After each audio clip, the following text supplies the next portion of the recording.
کہ جو اس طرح کی کمپین چلا رہا ہے کہ بس ہمارے لیے قرآن کافی ہے، ہمیں حدیث کی کوئی ضرورت نہیں، یہ ہے فتنہ انکار حدیث۔ اس فتنہ انکار حدیث نے جتنا ہمارے اخلاقیات کو تباہ کیا ہے نا، آپ اندازہ نہیں لگا سکتے۔ ایک بندہ دیکھیں، میں اگر صفائی کی مثال دوں، صاف ستھرا رہنا یا صفائی کا اہتمام کرنا، توجہ سے ذرا سنیے گا۔ نبی مکرم صلی اللہ تعالی علیہ وآلہ وسلم کا فرمان ہے الطہور شطر الایمان،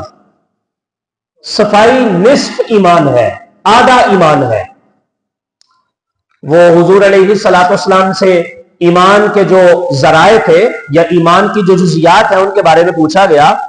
تو حضور نے فرمایا اللہ کو ماننا، اللہ کے نبیوں کو ماننا، اللہ کے رسولوں کو ماننا، اللہ کی کتابوں کو ماننا، فرشتوں کو ماننا، قیامت کے دن کو ماننا، اچھی اور بری تقدیر کو ماننا، مرنے کے بعد دوبارہ زندہ ہونا، باس بعد الموت کو ماننا، یہ وہ چیزیں ہیں کہ جن کا تعلق ایمان کے ساتھ ہے۔ اسی ایمان کے بارے میں حضور نے فرمایا کہ اسی ایمان کو، یہ ساری کی ساری چیزیں اگر تم پوری کرتے ہو لیکن تم صفائی کا اہتمام نہیں کرتے تو تمہارا ایمان مکمل نہیں ہے۔ بولیے ایمان مکمل نہیں ہے۔ میں ذمہ دار ہوں، آپ بالکل نہ ڈریں،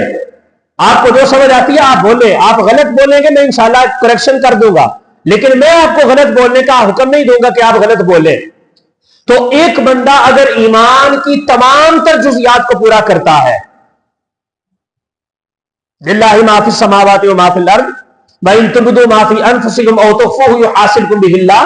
فَيَغْفِرُ لِمَن يَشَاءُ وَيُعَذِّبُ مَن يَشَاءُ وَاللَّهُ عَلَىٰ كُلِّ شَيْءٍ قَدِيرٌ۔ اس آیت کے تحت اگر ایمان کی تمام تر جزیات کو بندہ پورا کر لیتا ہے تو الطہور شطر الایمان کا وہ انکار کرتا ہے، تو مجھے بتائیے اس کا ایمان پورا ہے؟ چونکہ وہ تو حضور نے جو فرمایا حدیث کا تو اس نے کرنے انکار، اس کے سامنے تو حدیث کی اہمیت ہی کوئی نہیں ہے۔ لیکن اگر وہ الطہور شطر الایمان کا انکار کر کے حدیث جو صفائی کے متعلق ہے اس کا اہتمام نہیں کرتا تو مجھے بتائیے کہ اس کا ایمان مکمل ہے؟ اب یہ نہیں ہے کہ ساری کی ساری دنیا جو ہے وہ قرآن کے ساتھ ساتھ صفائی کا بھی اہتمام کرنا شروع کر دے تو ہم اس کو کہہ دیں گے کہ اس کا ایمان مکمل ہے، ایسا بھی نہیں ہے۔ چونکہ حدیث صرف صفائی کے متعلق نہیں ہے، حدیث تو قرآن کے اوپر عمل کرنے کے متعلق بھی ہے، حدیث تو جہاد کرنے کے متعلق بھی ہے، حدیث تو جو ہے پانی پینے کے متعلق بھی ہے،